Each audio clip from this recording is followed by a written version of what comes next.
तो आज हम एक बहुत ही खूबसूरत, बहुत ही उम्दा, बहुत ही अच्छा टॉपिक लेकर आए हैं कि एग्जाम के बाद जो हमें जो स्ट्रेस होता है, तनाव होता है, उसे हम कैसे निकालें। तो होता क्या है, एग्जाम हम बड़ी तैयारी करके बहुत ही मेहनत के साथ, बहुत ही हिम्मत कर और पूरे साल तैयारी करते हैं, एग्जाम देते हैं, उसे लिखते हैं, पढ़ते हैं, तरह तरह के नोट्स इकट्ठे करते हैं।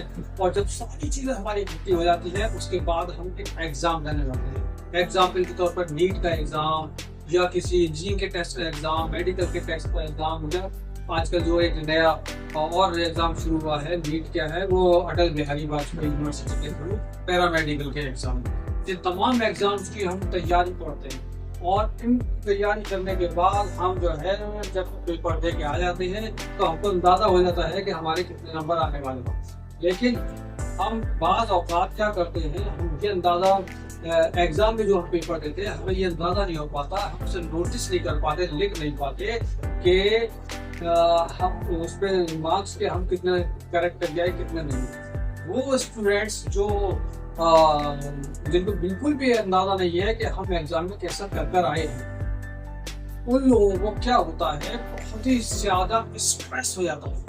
और जो स्ट्रेस होता है एग्जाम के बाद का स्ट्रेस, उस स्ट्रेस को कैसे कंट्रोल किया जाए, तो आज हमारी वीडियो उस टॉपिक पर है कि एग्जाम के बाद हम स्ट्रेस को किस तरह से कंट्रोल करें। ये मान लीजिए आप, ये एक ऐसी सच्चाई है कि स्ट्रेस एग्जाम के बाद हर स्टूडेंट को हो रहा है। तो मैं आपको यहाँ पर एक नए तरीके से मैं ये समझाना चाहता हूँ कि स्ट्रेस क्या है। मैं आपको एक कहानी सुनाता हूँ और उस कहानी में मैं एक पात्र मैंने रखा है, उसका नाम है अनुज और उसके पेरेंट्स। तो मैं अनुज के हवाले से मैं, क्योंकि आपको मुझे लगता है स्टोरीज की शक्ल में चीजें ज्यादा समझ में आती हैं, तो हम जो है अनुज की एक स्टोरी को हम यहाँ डिस्कस करेंगे और आप उसमें से सब चीज पालेंगे कि मैं क्या बताना चाह रहा हूँ। तो एक स्टूडेंट होता है अनुज, जो एक पेपर देके 21-22 साल का 12वीं क्लास के बाद, वो जो है 12th क्लास के बाद एक अपना एग्जाम देके आता है और आने के बाद वो बड़ा खुश होता है और ये सोचता है, yes I am happy, I have given the my paper, now I am feeling relax. तो अनुज क्या करता है, बड़ा रिलैक्स फील करता है। लेकिन जैसे जैसे टाइम बीतता है, रिजल्ट आता नहीं है, तो अनुज को एक स्ट्रेस होना शुरू हो जाता है। और जो वो स्ट्रेस होता है, वो अनुज को बहुत ज्यादा टेंशन दे देता है। और इतना टेंशन देता है, इतना टेंशन देता है, इतना टेंशन होता है कि उसके माँ बाप यानी फादर मदर पेरेंट्स जो होते हैं, वो अनुज के इस टेंशन से बड़े परेशान हो जाते हैं और वो उसे नोटिस करते हैं, ये क्या क्या कर रहा है, किस तरह से बैठ रहा है, किस तरह से उठ रहा है, किस तरह से खा रहा है। और उसके स्ट्रेस से माँ बाप परेशान हो जाते हैं। जब माँ बाप परेशान हो जाते हैं, उसके पेरेंट्स परेशान हो जाते हैं, तो उसके पेरेंट्स आखिरकार आकर अनुज से बात पूछते हैं, बेटा अनुज, क्या कोई दिक्कत की बात है, क्या कोई परेशानी है, क्या पेपर अच्छा नहीं हुआ, या कोई और बात है, किस बात का स्ट्रेस आप ले रहे हो, ना आप कुछ अच्छा खा रहे हो, ना पी रहे हो, ना सोने में दिल लग रहा है, ना जागने में दिल लग रहा है, किसी भी चीज में तुम्हारा दिल नहीं लग रहा है। हम नोटिस कर रहे हैं यू आर इन ट्रबल, कुछ परेशानी में तो आप हो। वो क्या करता है, अनुज अवॉइड कर देता है माँ बाप की बात को। लेकिन माँ बाप को लगा नहीं भाई कुछ तो गड़बड़ है, अनुज से फिर दोबारा से करते हैं, क्या तुम्हारा पेपर अच्छा नहीं हुआ। तो अनुज को लगता है नहीं, मुझे ऐसा करना चाहिए कि मैं अपने पापा मम्मा को बताऊं मैं क्यों परेशान हूं। तो अनुज क्या करता है, अपनी माँ को बताता है। उसकी माँ बहुत समझदार लेडी होती है और उसकी माँ को बताता है। क्या कहता है अपनी माँ से, अरे मम्मा, हुआ ये है कि मेरा जो एग्जाम हुआ है, मुझे समझ में नहीं आ पा रहा वो अच्छा हुआ है या बुरा हुआ है, मैं क्लियर कर भी लूंगा या नहीं करूंगा। मैं इस बात को लेके बहुत डरा हुआ हूँ, बहुत परेशान हूँ और मेरी प्रॉब्लम सॉल्व नहीं हो पा रही है, मैं बहुत ही दिक्कत में हूँ। तो माँ क्या कहती है कि बेटा घबराने की बात नहीं है, बिल्कुल मत घबराओ, क्योंकि वो एक समझदार लेडी है। उसकी माँ कहती है हम ऐसा करते हैं एक स्ट्रेस काउंसलर के पास चलते हैं। जैसे मैं भी एक स्ट्रेस काउंसलर हूं, लेकिन मैं बताना चाहता हूं कि उसकी माँ क्या कहती है अनुज से इस स्टोरी में। चलिए आप एक स्ट्रेस काउंसलर के पास चलते हैं और वो हमारी चीजों को सुनने के बाद हो सकता है कुछ हमारे काम में आ जाए। तो अनुज को ये बात समझ में आती है, लेकिन थोड़ा बहुत पहले शुरू में शाई फील करता है। ये कहता है नहीं माँ, अगर आप कह रही हैं तो you are the best my mom, और यस मैं आप जो कहती है मैं मानता हूँ। अब वो अपने हस्बैंड को भी बोलती है ये बात, और हस्बैंड और वाइफ मिलकर अनुज को लेकर एक स्ट्रेस काउंसलर के पास जाते हैं। अब स्ट्रेस काउंसलर के पास जब जाते हैं तो स्ट्रेस काउंसलर उन लोगों को कुछ टिप्स देता है और कहता है मैं सबसे पहले उन तमाम स्टूडेंट्स के लिए ये टिप्स देना चाहता हूं कि फ्यूचर में आप लोगों के लिए क्या क्या दिक्कतें आ सकती हैं और क्या क्या नहीं आ सकती। तो जो अनुज का स्ट्रेस काउंसलर होता है वो कुछ टिप्स लेके आता है और अनुज को बताता है, और अनुज से कहता है तुम भी अपने दोस्तों को बताना, क्योंकि ये टिप्स सिर्फ स्टूडेंट्स के लिए। तो सबसे पहले अनुज के डॉक्टर ने स्टूडेंट्स के हवाले से अनुज को क्या टिप्स दी कि अपनी प्रायोरिटीज पर ध्यान देना है और रिलैक्स करना है। यानी इस पॉइंट से क्या समझाना चाहा कि भाई आप भूल जाइए, अब पढ़ाई कुछ होती है, पढ़ने के बारे में मत सोचिए, इस वक्त सिर्फ सोचिए कि आपको क्या करना है, अपना रिलैक्स कैसे करना है, आपको अपने टेंशन कैसे दूर करने हैं। तो उसका तरीका बताया कि आप संगीत सुनिए, बुक्स यानी इंटरेस्टिंग बुक पढ़िए, कहीं वॉक पे जाइए, लॉन्ग वॉक पे जाइए, जो आपकी हॉबीज है, आपका इंटरेस्ट है, उसके हिसाब से आप काम करिए। अगर आप ऐसा करते हैं तो आप फील करेंगे, थोड़ा फील करेंगे, रिलैक्स फील करेंगे। अपने आप को उस टेंशन से निकालिए जिसमें से आप निकल कर आए हैं। या आप इतना बड़ा एग्जाम देकर आए हैं, पूरे साल तैयारी करा, पूरी तरह तरह की किताबें पढ़ी, मेहनत करी, और उस तमाम चीजों को आप फिर से सोचना शुरू कर रहे हैं। नहीं, अभी नहीं सोचना है, पहले इंतजार करिए रिजल्ट आने का। हो सकता है आपके फेवर में रिजल्ट आ जाए। अगर आपके फेवर में रिजल्ट आ गया तो अब आप उस चीज को थोड़ी छोड़ेंगे, अब आप फ्यूचर वाली बुक्स के बारे में, फ्यूचर पढ़ाई के बारे में आप सोचेंगे। इसलिए प्लीज के प्रायोरिटीज को ध्यान दीजिए। सबसे पहले मुझे क्या करना है, सबसे पहले पढ़ाई फिलहाल कुछ दिन के लिए जब तक रिजल्ट नहीं आ रहा उसको अवॉइड करिए और एंजॉय करिए लाइफ को। सिर्फ एंजॉय और कुछ नहीं। संगीत सुनना, बोलना, डांस करना, जो भी आपको मन करे वो करना, हर अच्छा काम करना। दूसरी बात अनुज को उसके काउंसलर ने क्या बताई कि देखिए भाई आप तो अपना बेस्ट करके आ चुके हैं, यू हैव डन बेस्ट। अब आपको नहीं पता आप क्या करके आए, लेकिन you have done best because आपने पिछले साल पूरी तैयारी करी है। और आप अब रिजल्ट को छोड़ दीजिए, रिजल्ट के चक्कर में मत पड़िए, क्योंकि आप अपना बेस्ट करके आ चुके हैं, बेस्ट दे चुके हैं। तो क्यों आप इतना कर रहे हैं? तो वो कहते हैं इससे आपको एंजाइटी पैदा होगी, रिजल्ट की एंजाइटी हो जाएगी। तो इस रिजल्ट एंजाइटी से बचना है। तो लेट्स गो रिजल्ट एंजाइटी। आपको सिर्फ ये सोचना है कि मेरा रिजल्ट आने वाला है, मैं उसका इंतजार करूंगा, और अगर मेरे फेवर में आ गया तो I have to make a plan, future plan, best plan. तो मैं अब आज से कोई भी इस तरह का काम नहीं करूंगा जिससे मुझे एंजाइटी हो जाए और मेरे को रिजल्ट की टेंशन हो जाए।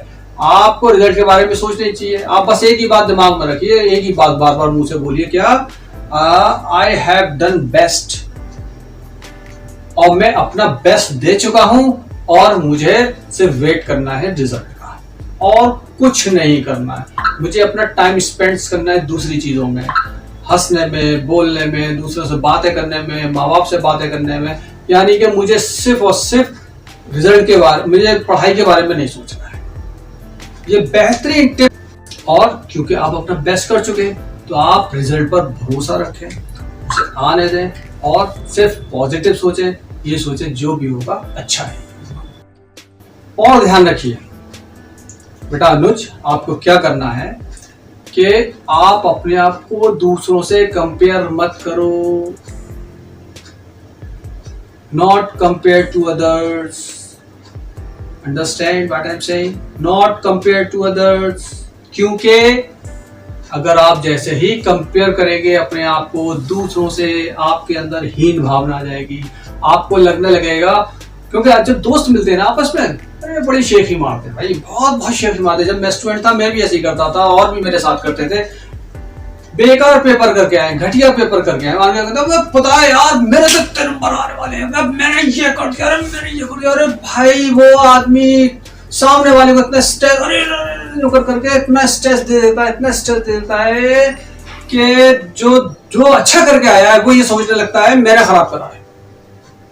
सोचिए, मतलब मैं बेस्ट पेपर कर आया हूं, लेकिन उसने जो बिल्कुल घटिया पेपर करके आया वो आके मुझे क्या समझा रहा है, यार तेरा क्या हुआ और जितना बच्चा मेरा हुआ है।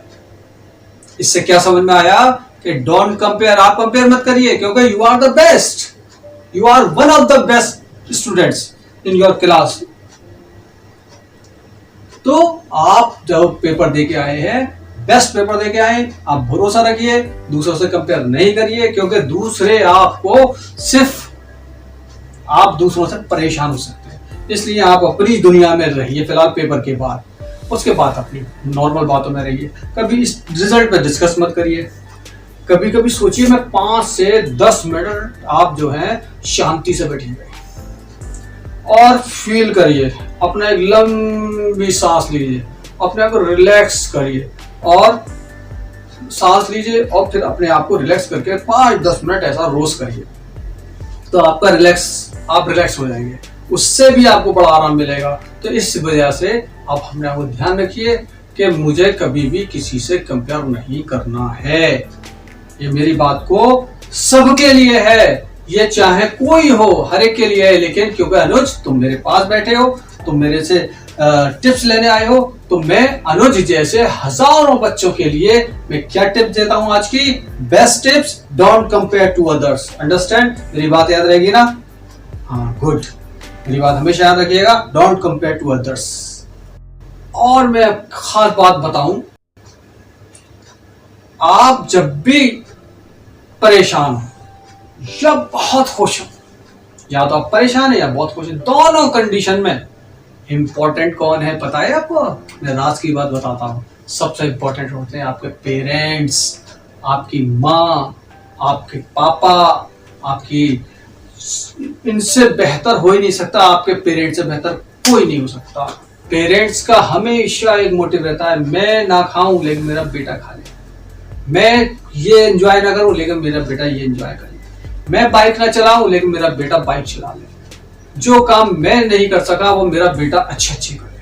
तो एक पेरेंट्स का सपना होता है अपने बच्चे को ऊपर लेकर जाना।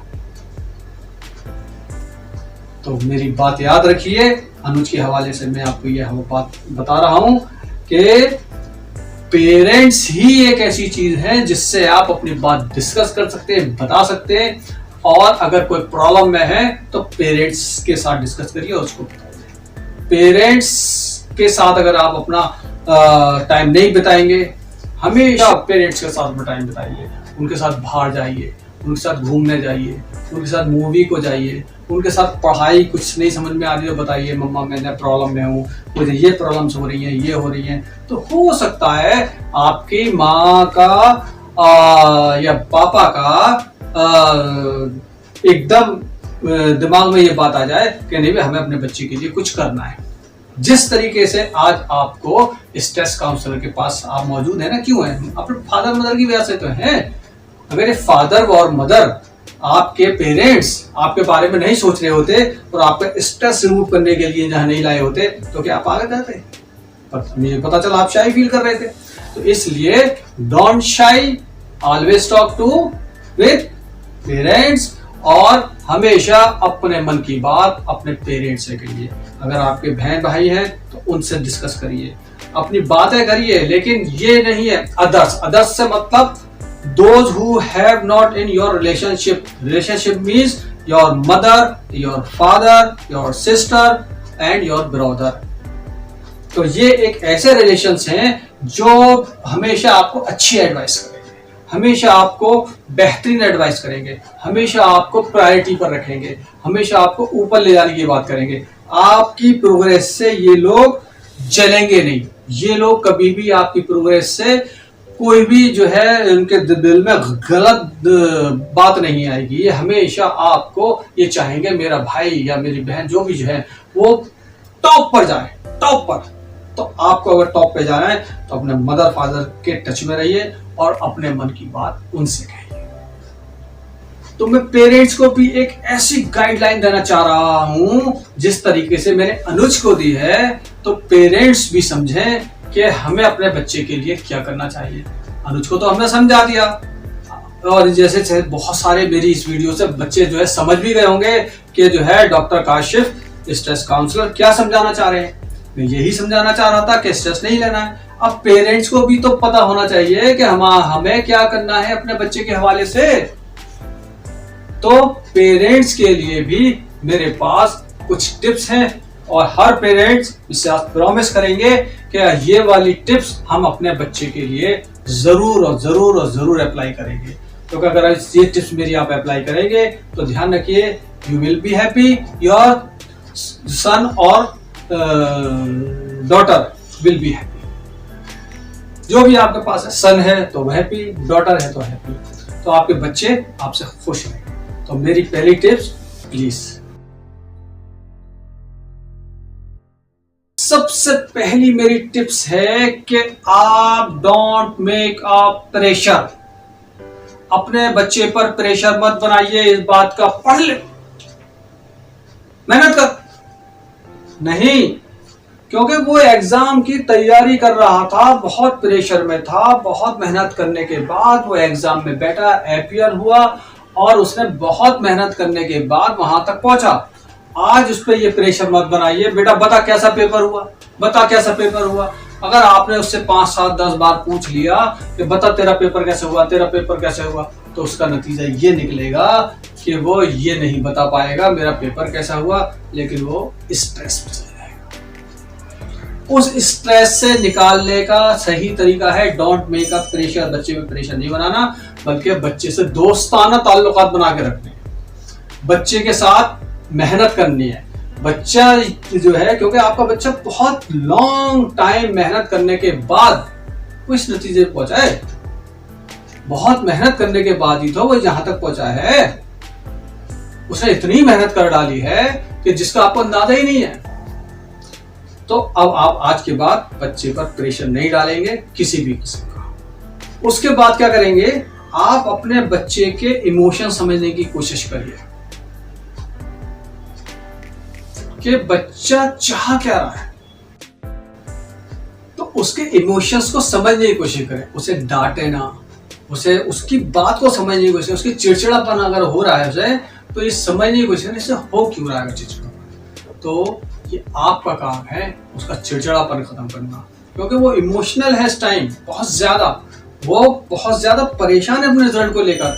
तो आपका क्या काम है, उसके साथ कंधे से कंधा मिला के खड़े होइए, उसके बाद साथ बातें करिए, जो वो कह रहा है वैसा करने की कोशिश करिए। रिजल्ट आने के बाद आपको अगर मन कर रहा है थोड़ा बहुत 19-20 कर सकते हैं, लेकिन ड्यूरिंग द रिजल्ट, क्योंकि वो बहुत परेशान है, उसके बाद उसको समझाइए कि बेटा कोई बात नहीं है, अगले चांस मिलेगा अगर कोई परेशानी की बात आएगी। हर हाल में बच्चे को सिर्फ यही समझाना है कि हम तुम्हारे साथ हैं। तो उसके इमोशंस के साथ आप खिलवाड़ नहीं करना है। इस तरीके से मैंने अनुज को बोला डोंट कंपेयर, नेवर कंपेयर, किसी के साथ आपको कंपेयर करना ही नहीं है। ऐसे ही मैं आप पेरेंट्स को भी एक ताकीद करता हूँ, और नोटिस कर लीजिए, कहीं लिख लीजिए, अपने कहीं मत लिखिए, अपने दिमाग में लिख लीजिए कि हम अपने बच्चे का आज से कहीं किसी से कंपेयर नहीं करेंगे। हम कंपेयर करेंगे ही नहीं। क्यों नहीं करेंगे? क्योंकि हमारा बच्चा इज द बेस्ट, पता नहीं दूसरा वाला कैसा है कैसे है। आप अपने बच्चे को हमेशा बेस्ट मानिए और ये सोच के चलिए जितनी इसकी कैपेसिटी है उससे कहीं ज्यादा मेहनत करके ये एग्जाम में अपीयर हुआ है।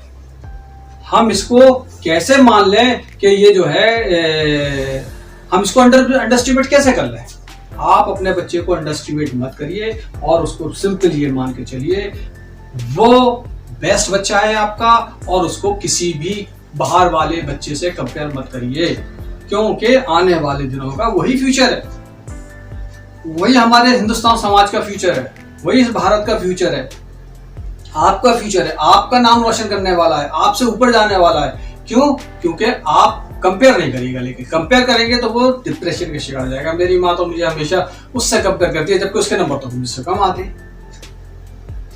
अगर ये बच्चे के दिमाग में एक बार बात बैठ गई तो बच्चा थोड़ा हो सकता है स्ट्रेस में। तो मेरी आपसे रिक्वेस्ट है, कंपेयर मत करिएगा प्लीज, बल्कि बच्चे के साथ आप अपना फॉस्टर कम्युनिकेशन बनाइए, अपना एक ऐसा कम्युनिकेशन पैदा करिए कि बच्चा जो है बस ये सोचे मेरे फादर मदर यही तो मेरे वेल विशर्स हैं। मेरे वेल विशर है कौन? मेरे वेल विशर्स हैं मेरे मदर, मेरे फादर। और इन सब में और आपके अंदर इतना विश्वास उसका पैदा हो जाए कि वो सोचने लगे मैं तो कुछ भी, मेरे साथ मदर फादर हैं तो मैं तो इनके लिए कुछ भी कर सकता हूँ। अगर जिस दिन बच्चे के दिमाग में आपने ये डाल दिया कि हम आपके वेल विशर हैं, तो बच्चा भी आपके लिए कुछ ना कुछ करेगा, इतनी मेहनत करेगा, वो सोचेगा मैं कुछ ऐसा कर जाऊं कि मेरे खानदान में, दर खानदान में मुझसे ऊपर कोई ना आया हो। तो उसके लिए आपको मेहनत करनी पड़ेगी, अपने बच्चे के साथ जुड़ना पड़ेगा, उसके साथ इमोशनल सेंटिमेंट जो है बना के रखने पड़ेंगे। उसको हर तरीके से मदर और फादर को अपने बच्चे से कम टच होकर रहना पड़ेगा। तो आप ये ध्यान रखिए, ये आप मदर और फादर के लिए ये मेरी कुछ लिमिटेड टिप्स थी जो आज की वीडियो में मैंने आपको बताई। मेरी ये टिप्स आपको कैसी लगी, इसके लिए अगर आपको पसंद आती है तो प्लीज एक बार लाइक और सब्सक्राइब जरूर करिए मेरे इस चैनल को। और मेरे भी अपने इमोशंस हैं, क्योंकि मैं आप लोगों के इतनी मेहनत करके इतनी अच्छी अच्छी वीडियोस लेकर आ रहा हूं और डाल रहा हूं, इस वजह से क्योंकि किसी को मेरी एक वीडियो से फायदा होता है। तो अगर आपको फायदा मिल रहा है प्लीज लाइक करिए और सब्सक्राइब करिए। मैं आपको इसकी हकीकत बता दूं, स्ट्रेस एक कॉमन चीज है, वो होता है, वो होके रहेगा। इसको लेकिन हम कम कर सकते हैं। कम करने का मैंने आपको बहुत सारी टिप्स बताई। और आने वाले दिनों में आप अपने बच्चे से हमेशा एक ही बात कहिए, प्लीज बेस्ट ऑफ लक। आप जो हैं हमारे लिए बहुत अच्छा कर रहे हैं और फ्यूचर में हम उम्मीद करते हैं कि आप इससे भी अच्छा करेंगे। Thank you.